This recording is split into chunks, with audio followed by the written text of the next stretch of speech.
Senhor esteja convosco. Está no meio de nós. Proclamação do Evangelho de Jesus Cristo, segundo São Lucas. Glória a vós, Senhor. Naquele tempo, aproximaram-se de Jesus alguns saduceus que negam a ressurreição e lhe perguntaram: Mestre, Moisés deixou-nos escrito: se alguém tiver um irmão casado e este morrer sem filhos, deve casar-se com a viúva, a fim de garantir a descendência para seu irmão.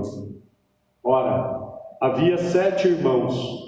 O primeiro casou e morreu sem deixar filhos. Também o segundo e o terceiro se casaram com a viúva. E assim os 7. Todos morreram sem deixar filhos. Por fim, morreu também a mulher. Na ressurreição, ela será esposa de quem? Todos os 7 estiveram casados com ela. Jesus respondeu aos saduceus: nesta vida, os homens e as mulheres casam-se, mas os que forem julgados dignos da ressurreição dos mortos e de participar da vida futura, nem eles se casam, nem elas se dão em casamento, e já não poderão morrer, pois serão iguais aos anjos. Serão filhos de Deus, porque ressuscitaram. Que os mortos ressuscitam, Moisés também o indicou na passagem da sarça, quando chama o Senhor de o Deus de Abraão, o Deus de Isaque, o Deus de Jacó. Deus não é Deus dos mortos, mas dos vivos, pois todos vivem para Ele. Palavra da salvação. Glória a vós, Senhor.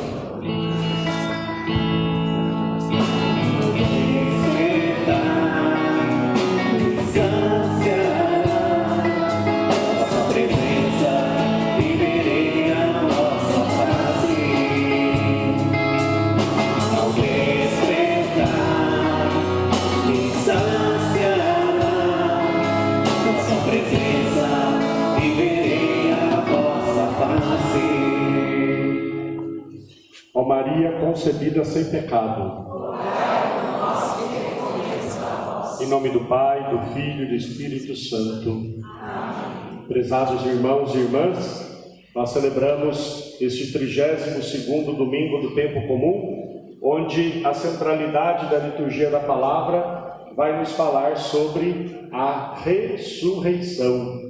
Na verdade, esse finalzinho do tempo comum que nós estamos celebrando nessas últimas semanas, essa 32ª semana, na próxima semana, obviamente, a 33ª, e na próxima já é a última que nós celebramos Jesus Cristo, Rei do Universo. Então, o mês de novembro, ele já vai meio que se encaminhando para o final. Nós temos a solenidade de Todos os Santos, nós temos a celebração do Dia de Finados, e essas celebrações, em geral, a liturgia da palavra vai nos indicando, vai nos falando, vai nos mostrando com relação às realidades futuras. Quando nós rezamos, por exemplo, o Dia de Finados, nós rezamos por todos os nossos irmãos falecidos que se encontram no purgatório. Quando nós falamos da solenidade de Todos os Santos, nós falamos de todos os nossos irmãos falecidos que já gozam da presença de Deus. Então, a liturgia de hoje continua caminhando por esse viés. Jesus está enfatizando a ressurreição. E ali ele está fazendo um embate, uma discussão com os saduceus. Saduceus, eles eram uma casta do povo judeu, assim como os fariseus tinham também os saduceus. Eles não acreditavam na ressurreição. Eles acreditavam que quando a pessoa morria, ela acabava o ciclo da vida dela e ela ali encerrava tudo, não existia ressurreição, não existia vida eterna, não existia uma realidade posterior a esta.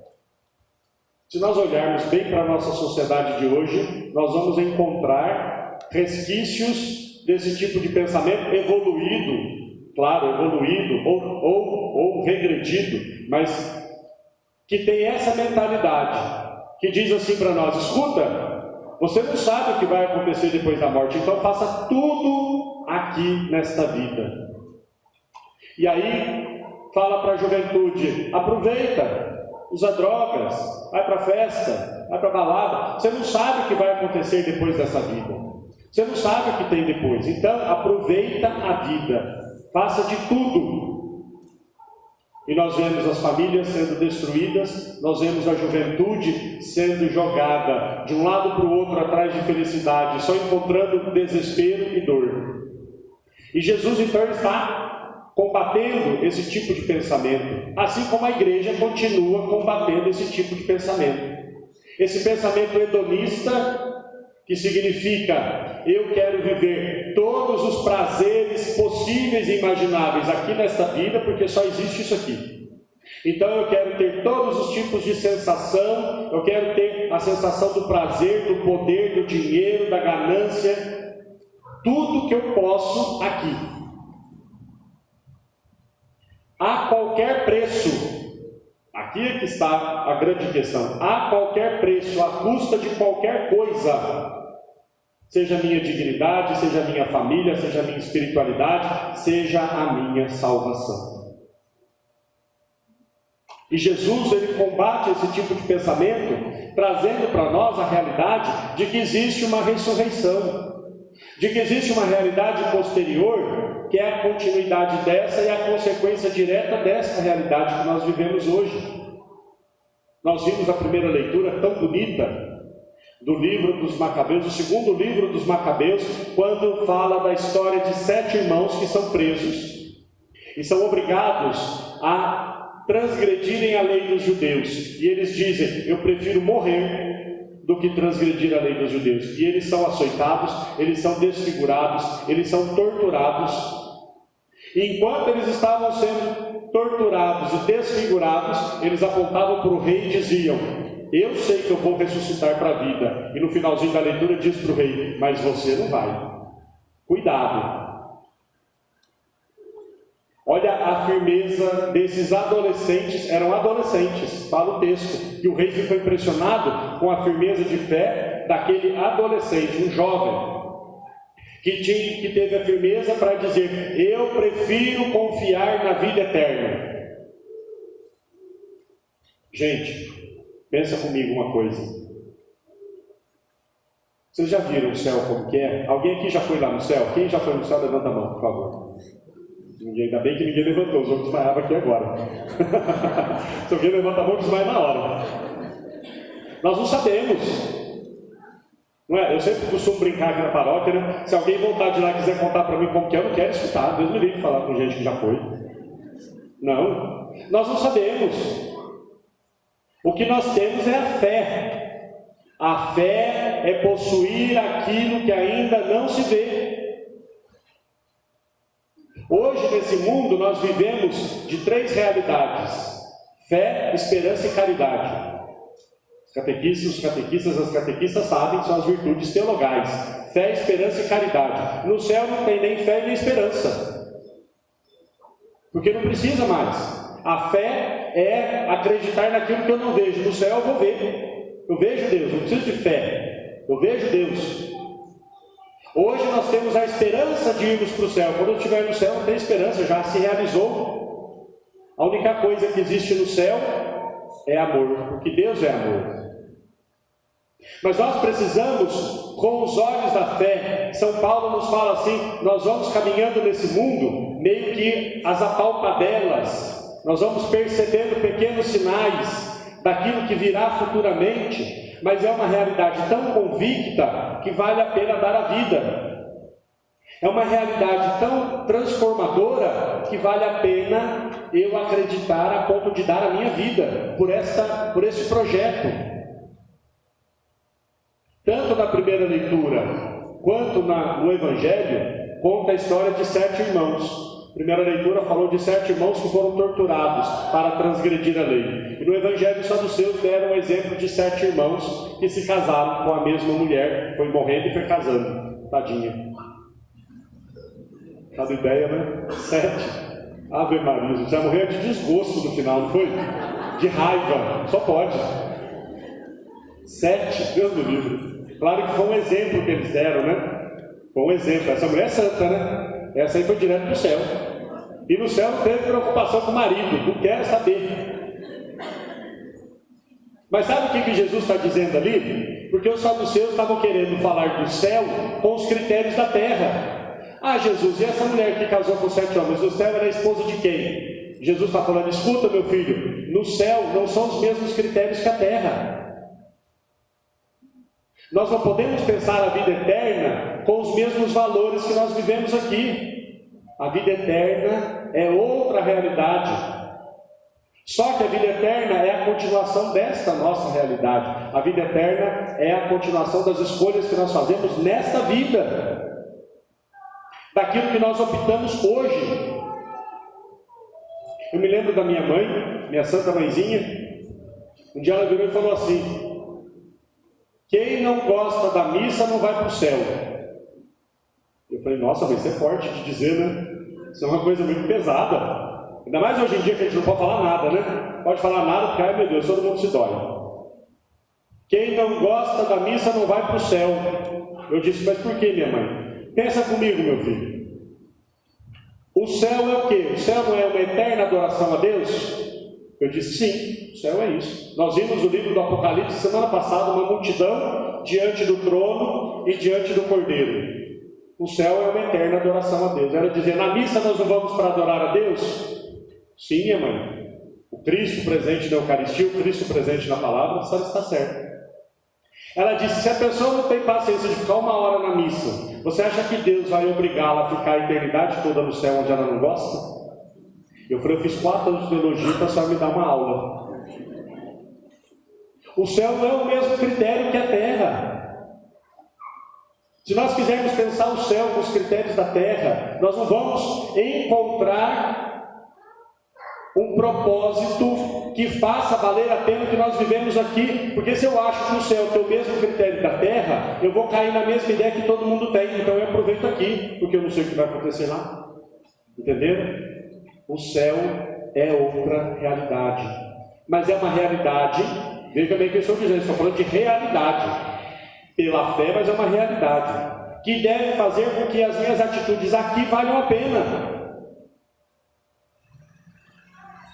Santa Teresinha do Menino Jesus viveu dentro de um convento. Jovenzinha, entrou no Carmelo com 15 anos, morreu com 24 anos. Santa, com 24 anos já era santa. Ela pegava um alfinete no chão, que não era obrigação dela, e dizia pelas almas. Ela já se oferecia como uma hóstia viva, vivendo as realidades do céu, os critérios do céu, mais do que simplesmente as relações humanas que muitas vezes são pautadas pelo egoísmo, são pautadas pelos interesses. Gente, no céu não tem interesse, no céu não tem disputa.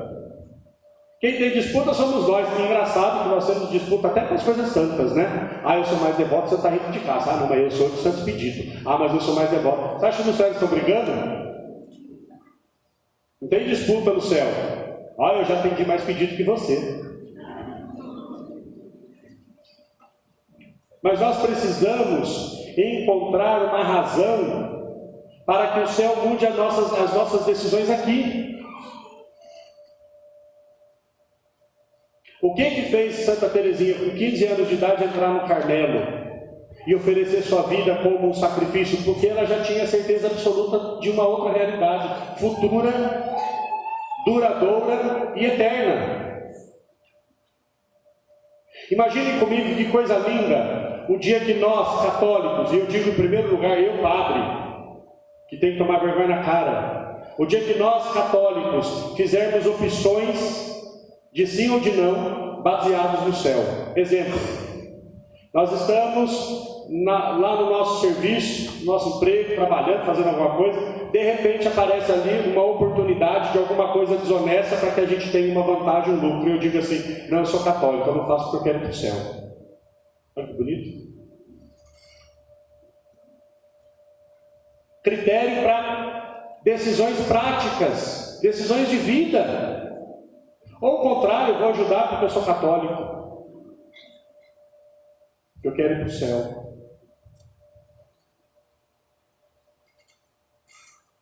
E vejam bem, o nosso amor a Deus, ele deve ser um amor que vai se desprendendo até mesmo dos interesses de que um dia nós possamos receber uma retribuição por aquilo que nós fazemos. O céu não é uma retribuição pelos nossos bens. Nós poderíamos fazer tantos bens quanto quiséssemos, nós nunca pagaríamos a nossa salvação. O céu foi conquistado ali, ó. Ali foi conquistado o céu para nós. Nós poderíamos fazer todas as obras possíveis e imagináveis. O céu foi conquistado ali para nós. É um dom, é uma graça. É um dom de Deus. É uma graça de Deus. Porém, essa graça precisa agir na minha vida, no meu coração, nas minhas escolhas. Eu dizia no dia de finados: quer rezar pela salvação de uma pessoa, não reze pela alma dela, reze enquanto ela está viva, porque a salvação é alcançada na vida. Depois da morte vem o julgamento, e aí tem dois destinos: ou a salvação ou a perdição eterna. Enquanto nós estamos aqui nesta vida, sentados neste banco, eu com esse microfone na mão, falando do Evangelho, escutando o Evangelho, é a hora de decidirmos pelo céu. É a hora de nós mudarmos os nossos critérios meramente humanos e começarmos a encontrar elementos na nossa vida que nos apontem para uma realidade futura e eterna. Quais são as nossas escolhas? Para onde as nossas escolhas apontam? É claro, nós aqui vivemos de sinais. Dom Pedro falou tão bonito hoje na missa da manhã sobre os sinais. Nós vivemos de sinais. Nós não vivemos um céu pleno na nossa família. Não é verdade? Não vivemos um céu pleno. Não vivemos um céu pleno na nossa igreja. Não vivemos um céu pleno dentro de nós. Nós encontramos dentro de nós, como São Paulo falou tão bem: eu vejo o bem que quero fazer e acabo fazendo o mal que não quero. Mas nós precisamos encontrar sinais que nos apontem na direção da eternidade. Olhar para as pessoas e encontrar nas pessoas com quem nós nos relacionamos sinais além daquilo que os olhos veem. Encontrar no outro um irmão, encontrar no outro a imagem do Cristo que me aponta para o céu. São Paulo nos diz tão claramente: se com Cristo ressuscitastes, buscai as coisas do alto. Essa é a nossa vocação. Essa é a vocação de todos nós cristãos, como aqueles 7 irmãos que deram a sua vida para não renegarem a lei, como aqueles outros 7 irmãos que pensavam a vida meramente dos critérios humanos. Queridos, a nossa vida não é só isso aqui. A nossa vida não é só isso aqui. Deus nos livre, guarde e proteja de que a vida seja só pagar boleto e passar raiva, né? Pelo amor de Deus. Eu falei na missa da manhã hoje: o céu não é como a nossa vida aqui. Se eu chegar no céu, eu vou ficar muito bravo com Jesus. Se eu chegar no céu, meu despertador tocar segunda-feira, 5h15 da manhã, vai trabalhar. Não é igual aqui. Mas aqui nós já temos que fazer escolhas para irmos para lá. Quando o meu despertador toca 5h15 da manhã na segunda-feira, eu levanto e vou vencer o meu dia, porque aquele dia é um dia que me aproxima do céu. Aí eu encontro forças. Gente, eu vou dizer uma coisa para vocês, já vou encerrando a homilia para não falar demais. Eu digo para vocês, e hoje Dom Pedro falou também sobre isso, a quantidade de jovens, de adolescentes que estão mergulhando na depressão, entrando nesse mal tão difícil e tão terrível. Se eu não tivesse uma certeza absoluta e plena de que existe uma vida eterna e um céu, eu não teria força para levantar da cama de manhã. Para quê? Não é verdade? Vamos combinar que a vida não é fácil. Se fosse só isso aqui, acabou, morreu, acabou, Deus me livre. Deus me livre, eu não tinha para que levantar da cama de manhã. Eu não teria ânimo para fazer as coisas. Nós temos a certeza do céu. E esse céu faz valer a pena as coisas que vivemos aqui. Pelo céu. Quantos santos tinham esse lema? Pelo céu. Ah, me desagradaram, me ofenderam, me feriram, me magoaram. Pelo céu. Agora eu prometo que é para terminar. Quando as pessoas, por exemplo, têm dificuldade de perdão. Ah, padre, eu não consigo perdoar. Eu digo para a pessoa: ou você perdoa, ou você não vai para o céu. Colocando desse jeito, né? Pronto. Pelo céu eu perdoo. Eu não perdoo a pessoa porque ela é boazinha, porque ela merece. Não, eu perdoo a pessoa porque eu quero ir para o céu. E Jesus falou: quem não perdoar o seu irmão de coração, não tem a vida eterna. Por que eu perdoo meu irmão? Porque eu quero ir para o céu. Que o céu seja um critério das nossas escolhas. Que o céu seja um impulso do nosso coração para buscarmos perdão, amor, bondade e fraternidade. Que Deus nos abençoe, alargue os nossos corações e nos dê forças para escolhermos pela eternidade. Louvado seja nosso Senhor Jesus Cristo.